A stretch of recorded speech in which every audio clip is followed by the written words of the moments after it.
성찬을 대하는 자세라는 제목으로 함께 말씀을 보려고 합니다. 고린도 전서를 기록을 해서 바울이 보내게 됩니다. 이 고린도 전서는 고린도 지역으로 보내진 서신이죠. 이 고린도는 우리가 잘 알고 있는 대로 지금의 그리스 최남부 지역에 속한 곳입니다. 아테네보다 조금 더 밑에 쪽에 있는 도시입니다. 아테네 하면은 우리가 잘 알고 계시는 대로 철학이 융성하게 발달했던 지역이에요. 이 철학이 발달하면서 철학은 항상 깊은 사고를 하고 그 안에서 함께 토론과 대화가 이루어지는 문화예요. 그러다 보니 이 토론이 잘 진행이 되면 좋은데 서로가 다른 의견을 가질 수가 있어요. 철학에도 여러 가지 학파들이 존재하고 생각이 다 달라요. 그래서 함께 모여서 토론하면서 그들의 생각이 무엇인지 알아가는 과정을 갖게 됩니다. 근데 교회 안에도 이러한 철학 사상이 그대로 물들게 되다 보니 하나님의 말씀을 가지고 서로 토론하고 이야기를 나누는데 그 안에 여러 가지 분파들이 생기게 된 것입니다. 그 안에 분파 가운데 여러 가지 분파들이 있었겠지만 크게 고린도 전서 1장에서부터 3장까지 내용을 보게 되면 크게 4가지 파로 나뉘어서 나오는 것을 봅니다. 나는 게바파다, 아니다 나는 아볼로파다, 나는 바울파다, 아니다 나는 그리스도파다 라고 이야기를 하면서 4가지의 파로 크게 나누어져서 이런저런 갈등, 분열이 일어나기 시작했어요. 누구에게 세례를 받았느냐, 누구에게 가르침을 받았느냐, 이것에 따라서 여러 가지 분파들이 생기다 보니 교회에 문제가 생기기 시작했습니다. 근데 이 교회는 이것만이 문제가 아니었어요. 그 안에 성적으로 타락하는 문제들이 세상 사람들과 똑같은 방식으로 사는 거예요. 주일날 나와서 예배 잘 드리고 돌아가서 세상에서요 성적으로 타락된 그 문화 속에서 똑같이 타락된 삶을 살아요. 그리고 그 안에는 또한 어떠한 문제가 생기는가? 우리 영적으로 볼 때 영적으로 어떤 은사를 받는 게 더 크냐? 예언을 받는 것이 큰 것이냐? 아니면 방언을 받는 것이 더 큰 것이냐? 여러 가지 이런 충돌되는 이야기들이 그 안에 펼쳐지게 돼요. 또한 가장 큰 문제는요, 성찬식을 대하는 태도에도 문제가 있었습니다. 성찬식이라는 것은 무엇입니까? 성찬식은 예수 그리스도 안에서 하나 되는 거예요.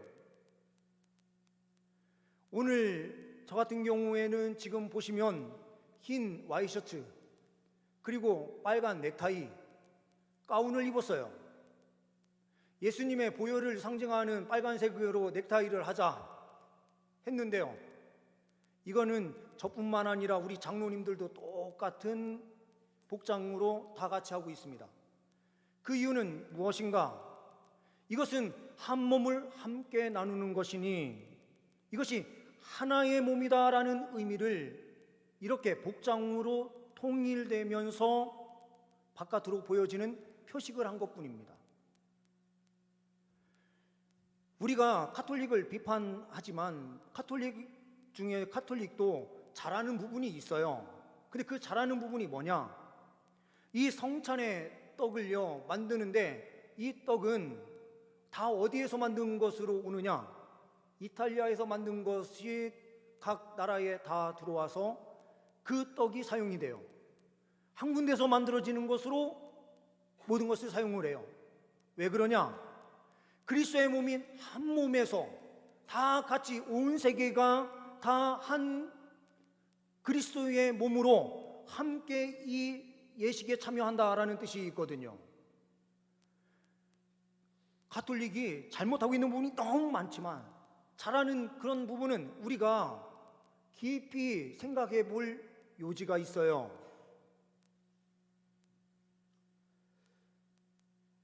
우리가 오늘 말씀을 통해서 성찬을 대하는 자세, 이 부분을 우리가 생각을 해보려고 하는데요. 첫 번째로 본문 말씀을 통해서 성찬을 대하는 자세가 어떠해야 되는가?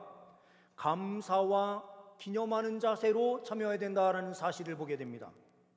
23절에서부터 25절 말씀을 보게 되면 이렇게 말씀을 하고 있습니다. 내가 너희에게 전한 것은 주께 받은 것이니 곧 주 예수께서 잡히시던 밤에 떡을 가지사 축사하시고 떼어 이르시되 이것은 너희를 위하는 내 몸이니 이것을 행하여 나를 기념하라 하시고 직후에 또한 그와 같이 잔을 가지시고 이르시되 이 잔은 내 피로 세운 새 언약이니 이것을 행하여 마실 때마다 나를 기념하라 하셨으니. 24절 말씀, 25절 말씀에 공통적으로 나오는 단어가 있습니다. 그 단어는 기념하라 라는 단어예요. 기념이라는 말이 무엇입니까? 메모리얼, 기억하다, 되새긴다 라는 뜻을 가지고 있는데요, 우리가 이 기억하다라는 것과 기념이라는 말이 같은 의미가 아니다라고 우리는 성경에서 해석해서 가지고 들어와야 돼요. 기억이라는 건 뭐냐? 기억은 개인적으로 살았던 삶을 기억하는 거예요. 내 삶의 뒤에 과거를 돌아보면서 기억하는 겁니다. 이전에 배웠던 것을 다시 기억하는 거예요. 근데 기념은 뭐냐? 기념이라고 하는 것은 공동체가 함께하는 기억이 기념이에요. 이게 그냥 기억과 기념의 다른 지점입니다. 기억은 우리의 삶 속에서 우리가 되짚어보면서 생각할 수 있지만, 기념한다는 것은 우리 전체가 한 공동체로서 이것을 다시 되새기는 거예요. 우리가 다시 되새겨야 되는 것이 무엇입니까? 오늘 말씀 속에서 보듯이 예수 그리스도께서 자기 몸을 주셨고 자기의 피를 우리에게 주심으로 우리가 구속함의 은혜를 누리게 된 거예요. 그러니 우리는 이 성찬 예식을 행하면서 하나님께 감사함으로 접근해야 되고, 또한 우리가 한 공동체로서 함께 기념하는 자리로 삼아야 된다는 겁니다. 그럴 때에 하나님께서는 말씀하신 대로 이 예식을 통하여 하나님 백성들에게 성령의 임재 은혜로 함께하여 주셔서 예수님의 그 죽으심이 나와 관계없는 것이 아니라 나를 위하여 예수님께서 죽으신 것이구나라는 것이 온전히 적용되는 거예요. 이 시간 하나님께 감사함으로, 그리고 공동체 안에서 함께 기념함으로 달려가는 귀한 시간이 될 수 있기를 소망합니다. 두 번째로는 자기 성찰과 회개하는 자세로 임해야 된다라는 것입니다. 27절 28절 말씀을 보게 되면, 그러므로 누구든지 주의 떡이나 잔을 합당하지 않게 먹고 마시는 자는 주의 몸과 피에 대하여 죄를 짓는 것이니라. 사람이 자기를 살피고 그 후에야 이 떡을 먹고 이 잔을 마실지니라. 우리 성도님들, 자기를 살피는 삶이요 얼마나 중요한 삶입니까? 세상 사람들은요 자기의 삶을 살필 그런 시간적인 여유가 없어요. 그런데 그리스도인들은 일주일 동안 밖에서 생활하다가요 교회에 들어와서 예배 드리기 위하여 이 자리에 딱 앉으면 가장 먼저요 일주일의 삶에 내가 어떤 죄를 지었더라 라고 하면서요 하나님께 회개함으로 시작이 돼요. 자기를 살피는 삶이 있다는 것이 얼마나 복된 삶인지 모릅니다. 성찰을 하고 뉘우쳐서 회개하는 삶이 있을 때에 복된 삶이에요. 그러면 여기에서 자기를 살피고라고 할 때에 무엇을 살펴야 됩니까? 나를 위하여 십자가의 고통까지 마다하지 않고 우리를 위하여 죽으신 예수 그리스도의 그 은혜에 보답하는 삶으로 살고 있는가? 나를 위하여 십자가 고통을 다 짊어지신 그분을 위해서 내가 지금 무엇을 어떻게 주님께 드리면서 살아가고 있는가? 얼마나 주님을 사랑하는 삶을 살고 있는가? 주님께서는 나를 위하여 지금도 기도하시는 그 가운데 함께 하시고 계시는데 우리는 기도하는 삶을, 또한 이웃을 위하여 함께 기도하는 삶을 살고 있는가? 주님께서 멸시천대를 나를 위하여 받으셨는데 우리는 그 멸시천대를 받으면서 믿음 생활하고 있는가? 우리는 우리의 삶을 살펴보고 점검하면서 달려갈 때에 진정한 은혜를 누리게 될 줄 믿습니다. 세 번째로는 분별력과 연합, 그리고 사랑하는 자세입니다. 29절 말씀을 보게 되면 주의 몸을 분별하지 못하고 먹고 마시는 자는 자기의 죄를 먹고 마시는 것이니라. 이 말씀을 쉬운 성경으로 현대어 성경으로 보게 되면 이렇게 번역이 되어 있습니다. 만일 누가 그리스도의 몸을 생각하지 않고 또 주님의 만찬이 무엇을 타는지 모르는 채 제멋대로 먹고 마신다면 그는 그리스도의 죽음을 가볍게 여긴 탓으로 하나님의 심판을 받을 것입니다.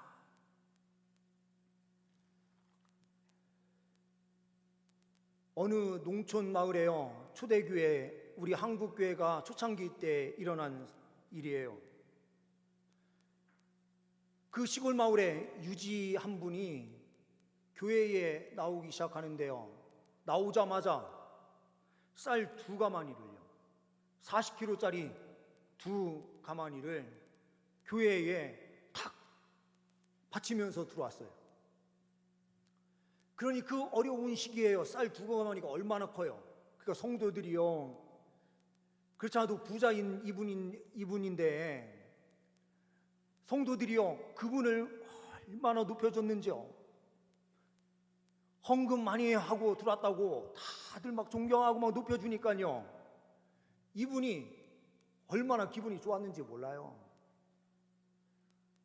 그런데 어느 날인가부터 갑자기 교회에 나오질 않는 거예요. 그래서 목사님과 전도사님 그리고 장로님들이 함께요 돌아가면서 이 유지집을 찾아가서 왜 예수님을 믿으려면 제대로 믿어야지 왜 교회에 나오지 않느냐 이렇게 이야기를 했어요. 그런데 안 나오는 거예요. 그런데 나중에 왜 그랬는지 알게 됐어요.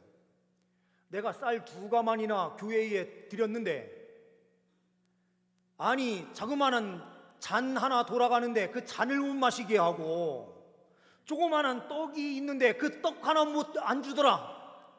성찬식이 있은 다음 날부터 안 나오기 시작한 거예요. 아니 나는 쌀 2가마니를 드렸는데 자그마한 그 떡 안주가 포도주 그거 한 잔, 그 조그마한 거를 안 주더라. 이분은요 믿음이 없는 것뿐만 아니라 이 성찬이라는 것을 제대로 이해하지 못한 거예요. 이 자리에요 대통령이 와도 대통령이 세례를 받지 않았으면 이 자리에서 성찬식 행할 수 없어요. 아무리 국회의원이 이 자리에 와도요 성찬식, 그 성찬의 떡과 잔은요 예수 그리스도를 믿지 않는 사람이면, 세례를 받지 않았으면 그 자리에 참여할 수 없어요. 아무리 큰 회장이 와도요 이 자리에 참여할 수 없어요.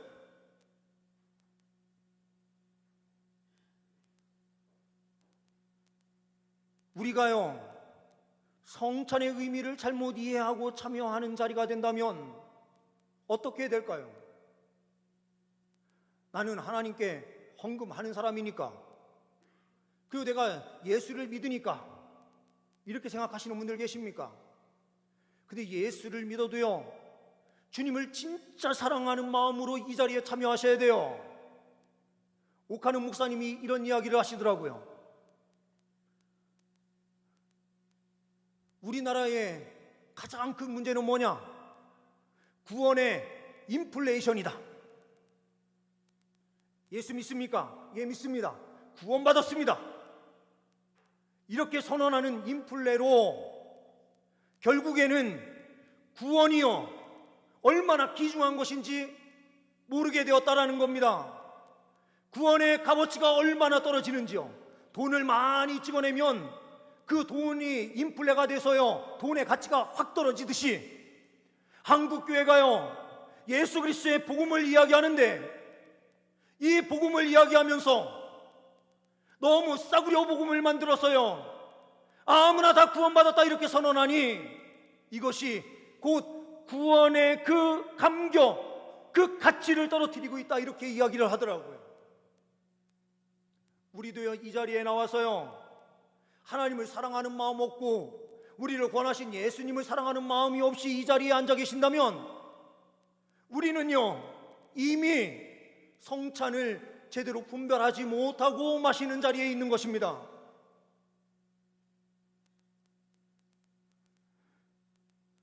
우리가 똑같은 자리에 있다면 이 시간 회개하면서 참여하셔야 돼요. 그리고 어떤 사람은요 또 다른 교만이 나타나는데요. 어떤 교만이 있느냐?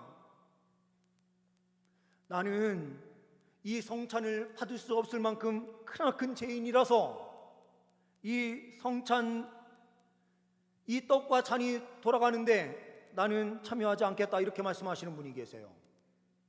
그것도요 하나님 앞에 크나큰 불충입니다.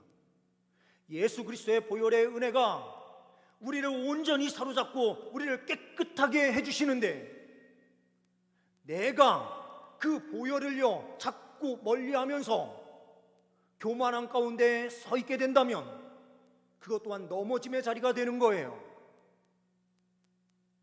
제가 생각나면 회개함으로 참여하시면 되고요. 내가 주님을 뜨겁게 사랑하지 못하는 것 같으면 주님 이 시간 성찬 예식에 참여함으로 내 안에 주님을 사랑하는 마음이 생겨나게 해주세요. 간절히 기도할 때 이 자리에 하나님께서 풍성한 은혜를 주의 백성들에게 허락해 주시는 것입니다. 그리고 이 은혜 가운데 있는 사람은요 하나님의 사랑을 체험하는 사람이니 세상에 나아가서도 그 사랑을 반드시 실천하는 삶을 살아내야 됩니다. 주님께서 이 은혜를 우리 주의 백성들에게 허락하여 주실 줄 믿습니다. 기도하시겠습니다. 하나님, 이 시간에 성찬식이 진행됩니다. 하나님, 우리의 죄를 회개하며 참여케 하시고 주님을 뜨겁게 사랑할 수 있는 마음이 불일 듯 일어나게 주님 우리의 마음을 붙잡아 주시고 인도하옵소서. 이 시간도 주님께 모든 것 의탁드리오며 우리 주 예수 그리스도의 이름으로 기도하옵나이다. 아멘.